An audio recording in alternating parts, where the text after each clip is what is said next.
যুক্তরাষ্ট্রের migration policy ইনস্টিটিউটের তথ্য বলছে, নাগরিক মর্যাদায় যুক্তরাষ্ট্রে বসবাস প্রায় 2,77,000 বাংলাদেশির।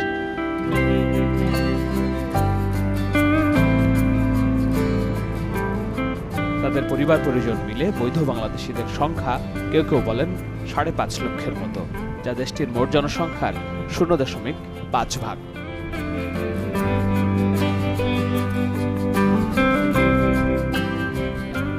এখন লাফিয়ে লাফিয়ে বাংলাদেশি কমিউনিটি বড় হলেও 1980-র দশকে মাত্র 1,500 বাংলাদেশির বসবাস ছিল গোটা যুক্তরাষ্ট্র জুড়ে।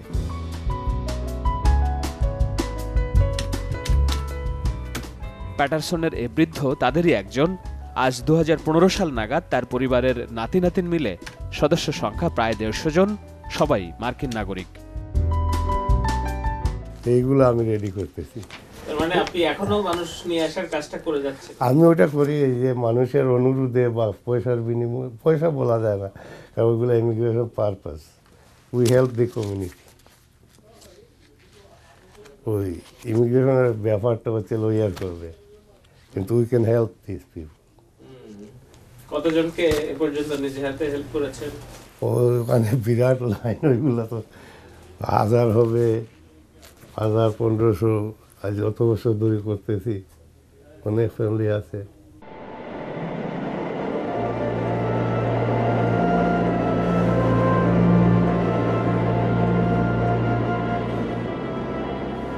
এখনকার যে বাংলাদেশি সম্প্রদায়, তার অর্ধেকের বেশি এসেছে 2000 সালের পরে।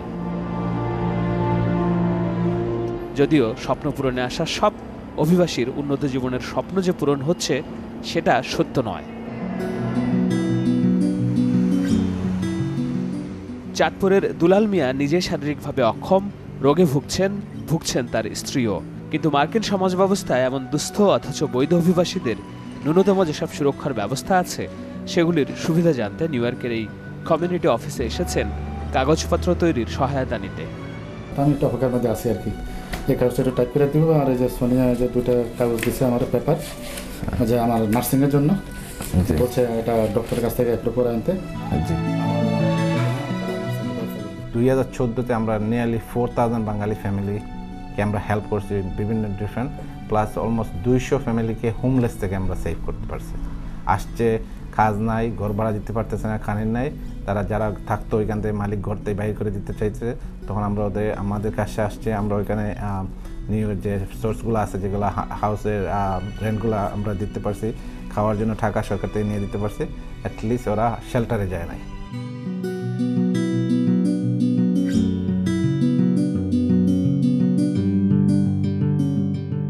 মার্কিন স্বপ্ন পূরণের পথে বাংলাদেশিদের সমস্যা আছে প্রায় প্রতি পদে পদেই। বৈধ পদে আটলান্টিক মহাসাগর পাড়ি দেওয়ার আগেও তাই প্রস্তুতি থাকা দরকার অনেক ভালোভাবে বলে মনে করেন অভিবাসন বিশ্লেষকরা। যারা নতুন আসে তাদেরকে আমরা অলওয়েজ বলি, আপনি যখন জানেন যে এখানে আপনি আসতেছেন পার্মানেন্টলি, 1 বছর আগে থেকে ভাষার কোর্স নেন, ইংরেজি কোর্স করেন। কিছু যারা উচ্চশিক্ষিত জন্য কিছু টেকনিক্যাল প্রফেশনাল, যেমন car driving, car mechanic, electrical mechanic, plumber, heating mechanic, so much small occupation আছে, আপনি যদি শিখে আসেন বাংলাদেশ থেকে, ইটস ভেরি ইজি। মেন্টালিটিটা হইতে হবে এখানে যে initially I will do any job available, and then from there I will try to rise, go to school, learn the trade, and go back to my occupation. But initially you have to be able and ready to do any job available in the street.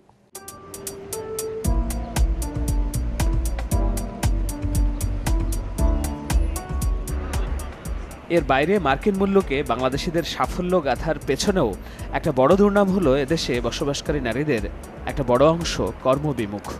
গড়ে মার্কিন যুক্তরাষ্ট্রের 58 জন নারী যেখানে কাজ করেন, সেখানে বাংলাদেশি নারীদের শতকরা 60% বেশিই থাকেন কর্মহীন। মানে ব্যারিয়ারটা, চ্যালেঞ্জটা যেটা হয় হচ্ছে যে তারা মেশার জন্য ইংলিশটা বলতে পারছে না। তো যদি তারা আসছে নতুন, ফ্যামিলি থাকলেও বা কেউ না, আত্মীয়স্বজন না থাকলেও তাদেরকে তো বের হতে হবে, বের হয়ে কমিউনিকেট করতে হবে। তো তখন যখন ইংলিশটা বুঝে না বা বলতে পারে না ফ্রিলি, তখন তাদের ওই বাধাটা আসে যে কাজ পাচ্ছে না বা কাজ পেতে কষ্ট হচ্ছে।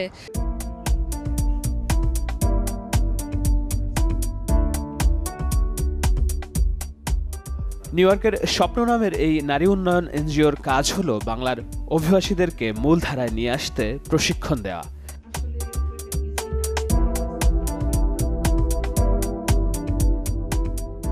যেটা হয় আমরা দেখতেছি যে ESL ক্লাস লাগবে, তো সাব NYC-তে আমরা ফ্রি ESL ক্লাস দিই, বিগিনার্স, ইন্টারমিডিয়েট, অ্যাডভান্স, যে কোনো লেভেলে।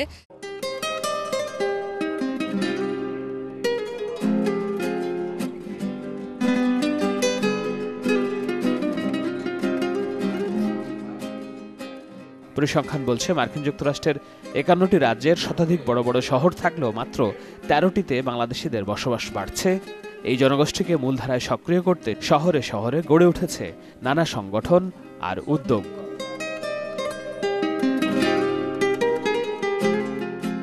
আমাদের এখানে ইন্টারন্যাশনাল স্টুডেন্টরা আসে, আমরা ওদেরকে সেম ওয়ে যে ওদের বিগিনিং অফ দ্য আমেরিকান জার্নিটা একটুখানি বুঝিয়ে দেওয়ার জন্য, যেন কোনো হোঁচট তারা না খায় ওদের এই স্টুডেন্ট লাইফটা চলাকালীন। তারপরে আমাদের এখানে একটা বেস্ট কেয়ার বলে একটা মেডিকেল ফেয়ার হয়। যারা নতুন আসে তাদের যদি কোনো মেডিকেল ইন্স্যুরেন্স না থাকে, আমাদের বাংলাদেশি ডজনস অফ বাংলাদেশি এখানে ডাক্তার আছেন, তাদের হেল্পে আর কি আমরা ওই প্রোগ্রামটা করে থাকি।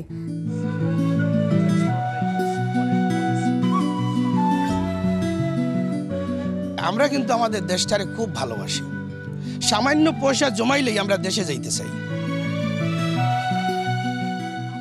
অবারিত প্রযুক্তি সুবিধা আর উন্নত অবকাঠামোর মধ্যে নিজেদের মেধা প্রজ্ঞা দিয়ে যেই প্রজন্ম এখানে বড় হচ্ছে কিংবা সাফল্যের স্বীকৃতি পাচ্ছেন, তারাও বেশ কাতর বাংলাদেশের জন্য।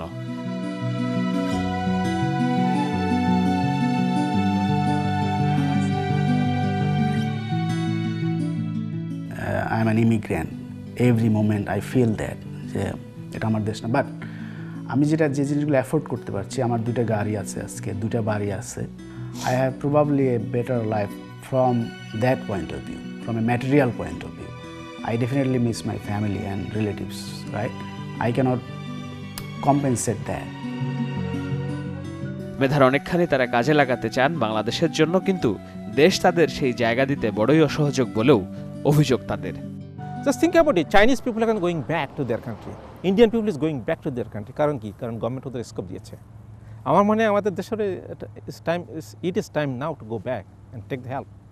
এখানে আমাদেরকে যারা বাইরে আছে এদেরকে ওই আইসোলেটেড না করে, আপনি যেটা বললেন again come back to that point, যে make a bonds between this two, use the brain, let them grow the new people. কারণ এখানকার এই পিপল তো বেশি থাকবে না, তো মারা যাবে একদিন। কিন্তু এই ব্রেনটা ওখানে যাক, স্টিমুলেট করুক, এই ওয়ার্ক ওখানে চলে যাক, কাজ শুরু হোক। বাংলাদেশ শুড বি প্রাউড যে গ্লোবাল প্ল্যাটফর্মে না অডিয়েন্সের কাছে যে we showed our leadership, our excellence. Bangladesh should be proud. So সেখানে উল্টো আমাদেরকে ডিমোট করে দিয়ে যে তোমার কোনো ভয়েস নেই বাংলাদেশ ব্যাপারে। You should invite us to share our experiences না। তো if you want to take back a message, সেটা হলো যে উই ডোন্ট নিড ইনভিটেশন, আমরা নিজে থেকেই জান দিয়ে করতে চাই। ডোন্ট স্ট্যান্ড আওয়ার ওয়ে, সরে দাঁড়াও, লেট আস ডু থিংস।